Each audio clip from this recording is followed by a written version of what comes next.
privilege for me to be here in the midst of all of you. Great pleasure because I've been closely associated with all of you in the direct selling industry. My belief always has been that the direct selling industry adds hugely to economic activity. It is a major driver of India's growth, and that it provides the economic impetus to more than anything else. And the key challenge for India is really about growth with jobs. So if you are not able to create jobs, then we'll be in deep problems. And therefore, jobs are very, very critical. And this industry creates jobs. And important thing is that we need to create jobs for women. We need to create jobs for women because in India, the contribution of women to gross domestic product, that is our GDP, is only 17%. And worldwide average is around 40%. 40%, the gap between India and the rest of the world is enormous. 24% of women in India work, but the contribution is only 17%. And unless and until we don't, as a conscious policy, have gender parity, there is many more women to become economic drivers of growth, it will be very difficult for India to grow. And actually, if we are able to create gender parity, have 40% women working, we'll be adding $700 billion to India's GDP. Oh. So while we are growing at 7.6%, we need to grow at 9 to 10% per annum for 3 decades or more to be able to create jobs for a very young population. We are passing through a window of demographic transition, which rarely happens in history. Our population is very young. You know, the biggest social and economic transition that is taking place across the world is the fact that the population in Europe and America is getting older and older. The population in India is getting younger and younger, and it will keep getting younger till 2040. And therefore, if you have to reap this advantage, it can be a huge nightmare as well if you are not able to create jobs. So if you have to create jobs, there are only two ways. One is to push manufacturing in a very big way, and the other is to push direct selling. Yeah. So that many of you create jobs, you should also be able to do, right now many of you don't do manufacturing in India. Amway has started doing manufacturing in India, I know. So my compliments they've set up a big plant in South India. I have not seen it, but I've seen photographs of it, so I appreciate what Amway has done. But each one of the companies must start doing manufacturing in India. If you're going to sell, while we have brought systems, we've brought discipline, we've brought guidelines, we've done this, we drafted this long time back. It took Ministry of Consumer Affairs some time, but they finally issued those guidelines. So there's now everybody in government accepts that there are Government of India guidelines, clear guidelines. How you people are an integral part of now, that has given respectability. Earlier, you people were, many states, Kerala, West Bengal, many of you were seen as people who were doing chit funds. You are not doing chit funds. You are doing a very respectable profession. You are economic drivers of growth for India. So we respect that. And that has now been recognized. That has now been recognized that government has, by issuing these guidelines, clearly recognized that you are major players of India's economy, that you significantly contribute to India's economy, that you are adding to India's growth and wealth, and that you are creating jobs. And therefore, getting out with these guidelines were very important. And these guidelines have now been given to different states to realize that you are important players in India's economy, and every state will respect these guidelines because they've been issued by Government of India. But as we go along, I think we'll probably work towards a legislation which will clearly spell out what is direct selling. So we'll work towards that in the long run, and I think we'll totally legitimize all this. So my view is that a lot of wrong was done against some of you in the past. We've forgotten that. We should look at the future. We should look at growth. And therefore, all of you will be very, very critical, very major drivers of growth of India. And as I've said, our objective is to try and make India extremely easy and simple. We are working towards that. One of these, the issuing of these guidelines is also one of the flares, but we are working towards, we've done the bankruptcy law, we've created Jan Dhan accounts for a lot of people. We have now working towards creation, this whole process of financial inclusion of people, working towards Jan Dhan accounts, working towards bank correspondence, working towards doing away with, the intention of this entire demonetization process is that India must move from a cash economy, which is 86% of India. 86% people used to transact in cash. Nowhere in the world does this happen. No country in the world is 86% transaction done through cash. And this leads to black marketing, this leads to black money, this leads to counterfeiting, this leads to terror activities. And therefore, what we have done is at the back built up a whole process of digital payments. And what you people should push for is a system of digital payments. Now in digital payments, there are several options available. I've asked my office to give you all these small brochures, small pamphlets, which I think some of you have got. Has all of you got this? Kindly go through this. It's very simple, step-by-step approach. And you should then look at training 50 people each on how to do digital transactions. There are 5 different ways, and I'll tell you this. There are debit credit cards, which we all know. All of us use debit credit cards. We use debit cards for withdrawing money out of ATM only. But debit cards can be used for any transaction. Anywhere you can pay through them. So please teach people how to use debit cards properly. They need not pay in cash. They can use their debit cards. But in addition to debit credit cards, there are also prepaid cards. So people can buy prepaid cards of 2,000, 4,000, 10,000, 20,000 rupees from banks and use them. They are like people who are buying telephone cards to recharge their telephone. Similarly, there are prepaid cards. But then, important thing is that your mobile, this mobile, can be your bank. This is your bank. And this is your wallet as well. So this is your wallet, this is your bank, and in my mobile, I have several things. One is I have an app called the Unified Payment Interface. It's called the Unified Payment Interface, UPI. All banks are on that. All banks are on that. Please download this. Do it yourself and transact this because it's a very seamless, open, interoperable system. If all banks are connected, so any debit or credit that you do on that, you are not moving out of the bank. You're paying from the bank directly. So you just use the bank and pay directly for any transaction. So unified payment interface is interoperable amongst banks. It's a very simple thing.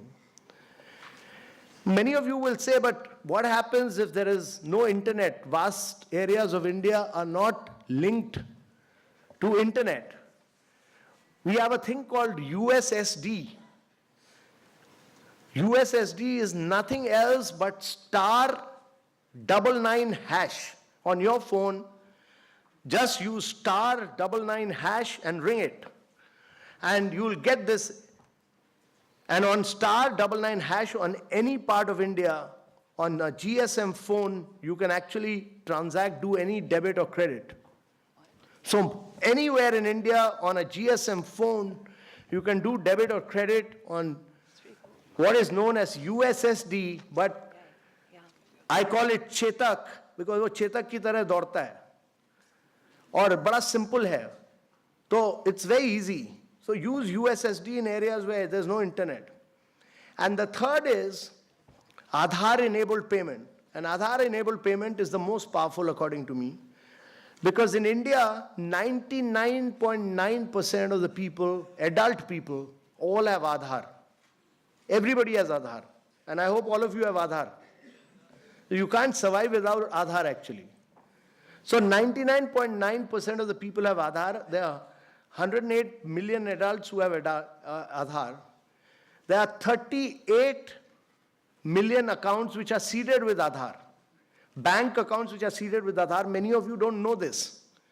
I didn't know this, but my bank is actually seeded with my mobile number. So, and with my Aadhaar number, both. So many of your accounts are seeded with Aadhaar, and if not, please get them seeded. So all our accounts which are seeded with Aadhaar, that is 36, 38 million accounts, all that you have to do is to go to any, there's a simple, very simple Android system which is available, and that links up. Actually, every mobile can be a walking ATM. Anybody who has an Android phone needs to just link this. And this costs just 2,000 rupees. But as demand for this increases, this cost will come down to 700, 800 rupees. You just need to link it up here with this. Use your thumb here. Just use your thumb. And when you do that, you just feed your Aadhaar number. Thumb, Aadhaar number. You don't need to remember your bank account. And just, it'll ask you, and you just say bank. Suppose my account is in State Bank of India, I just say State Bank of India, and the mobile will take you to your account. It takes you directly into your account, and from there, you can actually do debit or credit straight away. So just 3 processes.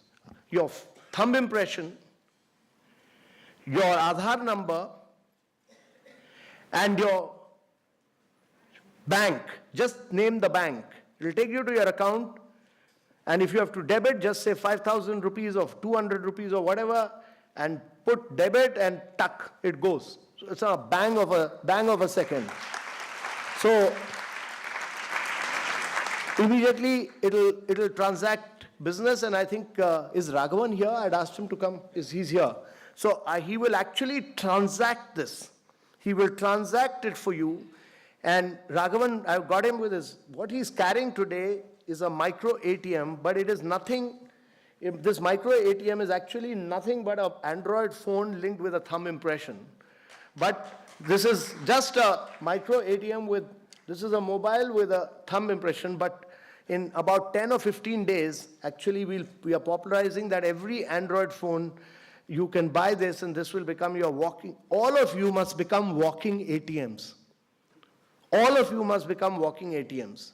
And therefore, you can transact any business with that. So and this is an open system. In 10 days' time, it will become interoperable, so anyone can transfer from anywhere to anywhere. And the fifth is, of course, I told you about debit cards, I told you about UPI, I told you about USSD, and I told you about Aadhaar-enabled system, and the fifth is wallets. Now, what happens in wallet is that you are taking money out of your bank and putting it into the wallet. So I also have on my mobile, I do internet banking, I do UPI, I can do USSD, but I also have 2 wallets, that is SBI Buddy and Paytm. But you can use any wallet. You can use Paytm, you can use MobiKwik, you can do FreeCharge, the number of wallets which are operating. So what happens in wallet is that you're taking money out of the bank and putting it in the wallet, and from wallet you're paying tuck, tuck, tuck, tuck to everything, from electricity bill to buying Herbalife or buying Amway products, all their protein products. Amazing. To improve your health. Nice. Yeah, so everything you can buy. So all transactions can be done through that. So there are 5 different methods.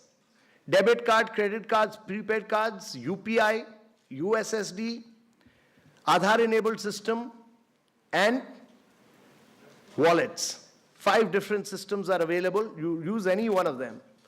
And therefore, my challenge to all of you is that all of you must teach at least 50 people, from your maidservants, servants, to everyone at home, even elderly people. It's a very simple thing, how to do digital transformation of India. You know, 86% of India is cash. There's a lot of black money in India. Only 1% of Indians pay taxes. Indians are the biggest avoiders of tax. We've mastered the art of not paying tax. So we are all have to move towards formalizing the Indian economy, and this is, I look at this as a huge opportunity to transform India, because no country in the world has 1 billion biometric. No country in the world has 1 billion biometric. No country in the world has 1 billion mobile. By 2024, and I think now with this demonetization, by 2023, everybody will have a smartphone. And everybody's smartphone will be linked with this, will have actually an iris or a thumb impression. It will be a part of your mobile. So each one of the individuals in India will be a walking ATM. All Indians will be walking ATMs. You can transact business anywhere. And you can help others to transact business.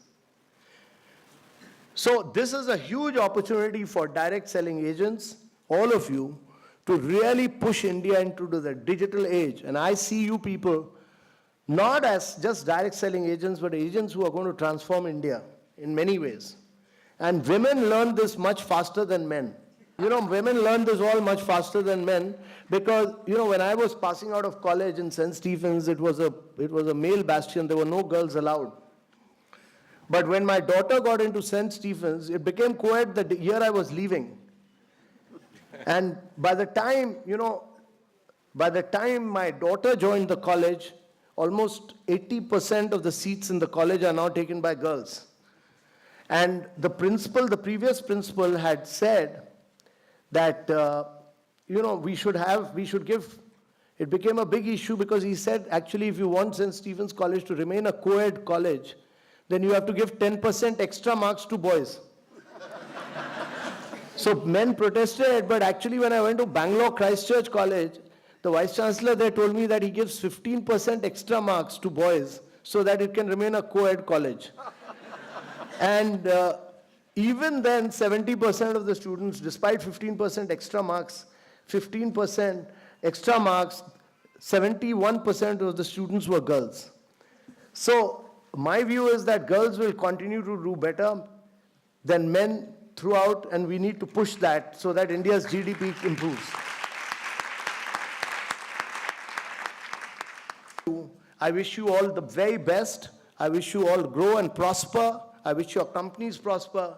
And I wish all of you and your families all the best, and may you become the key agents of change in India. Thank you very much, ladies and gentlemen. Fabulous.